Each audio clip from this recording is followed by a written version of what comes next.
The City Beneath the Turning Sky. Chapter 1. The Clock That Stopped. There was a time when the clocks never failed.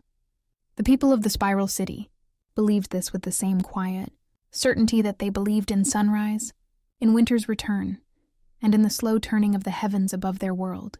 The clocks had always turned. The clocks would always turn.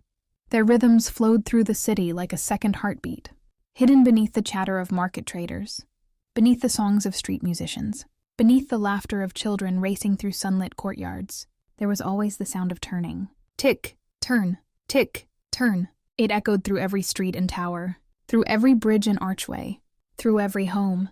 The city had been built around that rhythm, so long ago that nobody remembered a time before it. At dawn, the first golden light spilled across the rooftops like liquid fire. Thousands of copper spires caught the sunlight and scattered it into the morning air.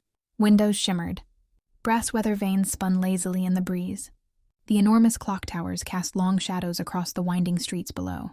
From above, the city resembled a great spiral etched into the earth by some forgotten hand. Roads curved gracefully around its center. Bridges crossed between towers like strands of woven thread. Gardens bloomed atop rooftops and terraces, overflowing with silver-leafed vines and pale blue flowers that opened only in the morning light, and above it all stretched the turning sky. Its movement was so slow that most people never noticed it. Clouds drifted. Stars shifted. Constellations wheeled in vast circles across the heavens. The sky itself seemed to revolve around some unseen center far beyond the horizon. Most citizens paid it little attention. Clockmakers watched. That was what made them clockmakers. They noticed the things that others overlooked. The rhythms beneath rhythms. The patterns hidden beneath the world. Velen had spent his entire life learning to listen. The stone staircase spiraled upward beneath his feet as he climbed the 7th tower. The air smelled faintly of oil and polished brass. Warm sunlight streamed through narrow windows cut into the curved walls. Above him, deep within the tower, immense gears turned with a steady groan.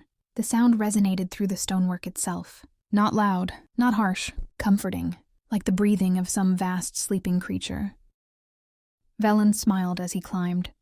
23 years old, and still he loved this place. The 7th tower had become his second home.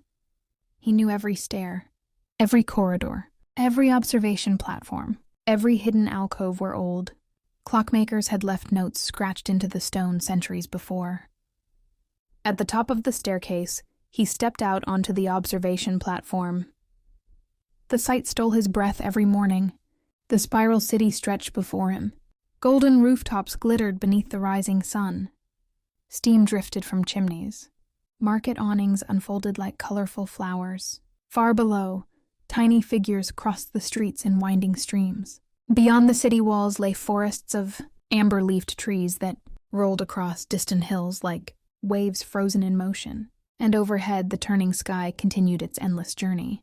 Beautiful, ancient, certain, or so everyone believed. A bell rang somewhere deep within the tower. Its clear tone drifted through the morning air. The morning sequence. Right on time. As always, Velen opened his leather notebook and began his daily inspection. Pendulum 12. Stable. Atmospheric dial. Stable. Memory register. Stable. The brass instruments gleamed in the sunlight. Tiny needles moved with elegant precision. Every reading sat exactly where it should. The pattern remained healthy. The city endured. He moved to the final instrument, the harmony gauge, a circular device housed within an intricate brass casing. Thin silver markings radiated outward from its center like the spokes of a wheel. The needle trembled. Only once. A tiny movement, barely noticeable. Yet Velen froze. The harmony gauge never trembled. Never. For several seconds he simply stared. The needle settled again. Perfectly still. Exactly where it belonged. Velen frowned. Perhaps he had imagined it. Too many late nights in the archive. Too many hours studying records older than memory itself. He glanced once more at the gauge. Nothing unusual. Everything appeared normal. Below him, the city continued its morning rhythm. The markets opened. The bells chimed. The towers turned. The sky revolved above the world. Everything was exactly as it should be.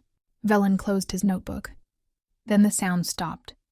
Not faded, not slowed. Stopped. The silence struck with such sudden force that it seemed to punch. the air from his lungs. The deep turning groan vanished. The ticking ceased. The vibration beneath the stone floor disappeared. For one impossible moment, the entire city seemed to hold its breath. Velen turned slowly. Above him, the great gear hung motionless, a wheel larger than a house, a machine older than recorded history, a machine that had never once failed. Its teeth no longer moved. Its shadow no longer shifted. Its rhythm was gone. For the first time in the history of the Spiral City, one of the great clocks had stopped.